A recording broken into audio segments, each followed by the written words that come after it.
Hi everyone, it's Evangeline here at Etrailer, and today we'll be taking a look at our Hollywood Racks Destination E 2-bike platform rack here on our 2019 Honda Passport. The Destination E is designed for those extra heavy electric bikes, but it also has some other fun features that make it easier for you to carry around your bikes of different shapes and sizes. We have a great weight capacity of 70 pounds. We have a very far tilt away feature. We'll talk about that, but we are going to focus on our Honda Passport here so you can see how well it works with the vehicle and then get the best fit for you, your different types of bikes, and your car. The first thing we're going to take a look at is the tilt away feature. So compared to other bike racks where you have to pull a lever on the other side and then dodge out of the way real quick so the handlebars don't hit you in the head, this makes it a lot easier. You have a knob in the center and you just need to loosen the knob just enough where you can push that out of its holder there. So once that's out of the way, the bike rack does not drop down yet.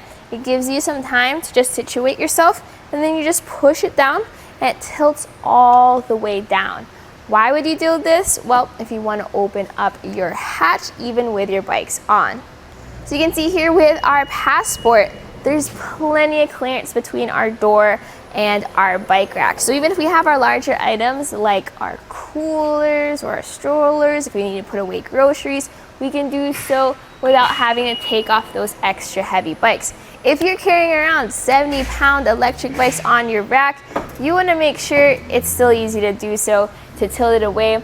Now to bring it back up, you could pull it here, you could go to the other side. Either way, once it's up there, you just need to secure the knob you loosened earlier, tighten that back down, and just like that, you're ready to hit the road again. So I talked about how this can carry around 70-pound electric bikes, but what other bikes can you carry with this? Well, you can carry your larger wheelbase bikes. You do have a frame mount over here, and you also have 1, 2, and 3 wheel straps. There's a lot of straps holding this down just because of that far tilt away and that heavy weight capacity. So when you do want to take your bike off, it may take a little bit of time. In fact, the levers are on this side. That way you can go over here facing with your back against your vehicle, press those levers to release the straps. And I like to just fold them over to the side so it doesn't get caught up in the spokes. Once all your straps are released, don't take off the frame mount just yet because you're ready to set up your ramp. You have this nice heavy duty ramp. This has a knob at the back. You don't have to loosen it all the way, just enough where this loosens. Then you pop this into this tab and drop it, and then it automatically figures out what angle you need it at. Now, this can only be mounted to one side of the rack, so you can't have it in the front. So wherever you're parking, just try to get enough space over to your passenger side so that you can ramp the bike down. To do so, you can loosen this frame mount here. This is actually lockable. You can see there's a lock core. I have it unlocked so that I can just rotate this knob. With this fully released, we can just bring this over to this side, and now we can tilt this back just to get that pedal out of the way and then bring this down our ramp. Now that our bike is off, we gotta take a closer look at the rack itself. One thing I am not the biggest fan of is that once you have your ramp off and out of the way, there's no place to store this on the rack itself. You are going to have to put this into your trunk or in your back seat or front seat. Compared to the Yakima on-ramp where that one can be attached to the bike rack and then you don't forget it, this one you have to remember your ramp whenever you go out. Other than that, it is lightweight and easy to store, and then you can also put these straps away. That way they're not flopping around as you drive around. Like the other Destination racks, this has a wing style tray, so not your traditional cradles.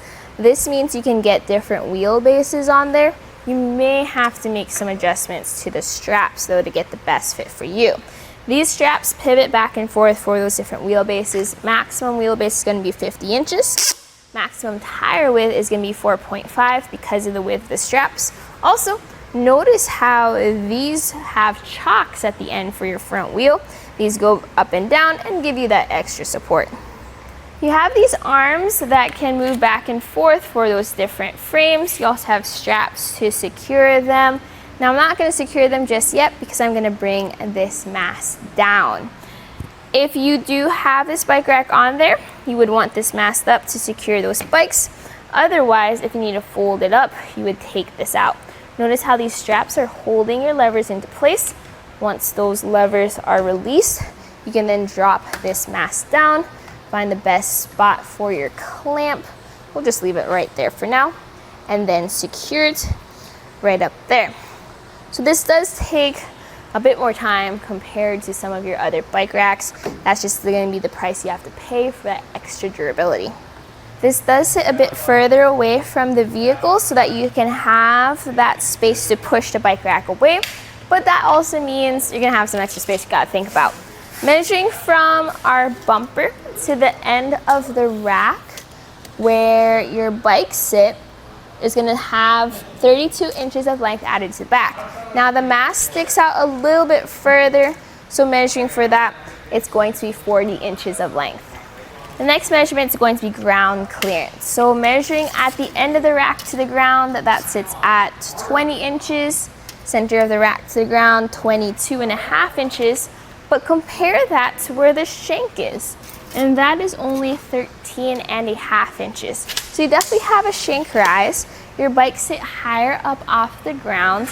Now if you go up steep inclines like driveways or hills, that's going to be helpful.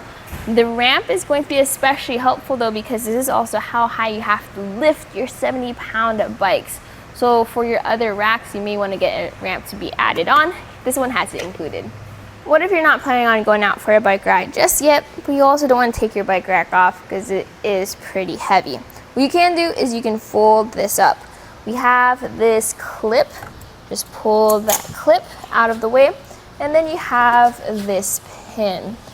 So we're just going to rotate this just enough and so that we can pull it out of the rack. And now it's free to lift up and secure it right back in with that pin you just took out.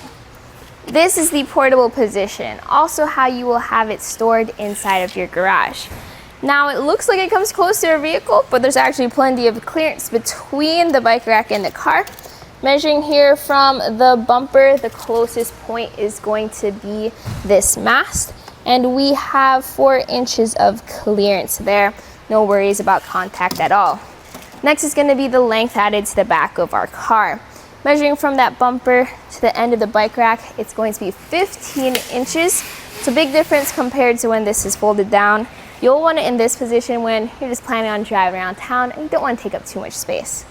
Well, with it folded up like this, it is kind of bulky, so it takes up a good amount of space, but your rear window is still visible. Your tail lights are visible too. What is covered is your backup camera and your license plate.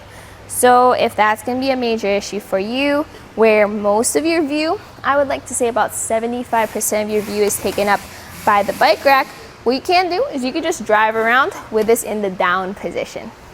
This has a 2-inch shank that fits into the 2-inch hitch receiver we just installed on the Passport, so make sure you have the hitch receiver to match. And then we have a hitch pin and a lock. That lock is actually key to the locks we saw on the frame mounts earlier. That way you only need one key to access both your bikes and your bike rack. This doesn't have an anti-rattle bolt, but it does have its own anti-rattle mechanism. You just line that up, you have a pin alignment there, and then you tighten it down with this lever. That then holds onto the pin and creates an anti-rattle experience. If you tighten that down correctly, you can see here, like we do a little bit of a shake test on our Passport. I'm really just moving the vehicle at this point because that connection is nice and secure. If you do feel like there's wobble in your bike rack, just double check the knob where you tilted the bike rack away and make sure that's nice and tight too. My personal thoughts about the Hollywood Racks Destination E is this is really designed for those extra heavy electric bikes. With a 70-pound weight capacity, the 4.5 tire width capacity, as well as a really cool tilt away feature, I really like it for those heavy bikes, especially the ones that tilt down and I'm afraid of hitting my head as the handlebars come down. Now, I do wish that the ramp was attached to the bike rack. That's something that the Yakima on-ramp, which is what I mentioned earlier, does better because that is already on the rack. Just remember, don't forget your ramp when you hit the road or hit the trails with the Hollywood Rack Destination E. Other than that, solid bike rack checks off all those boxes. Definitely something worth considering.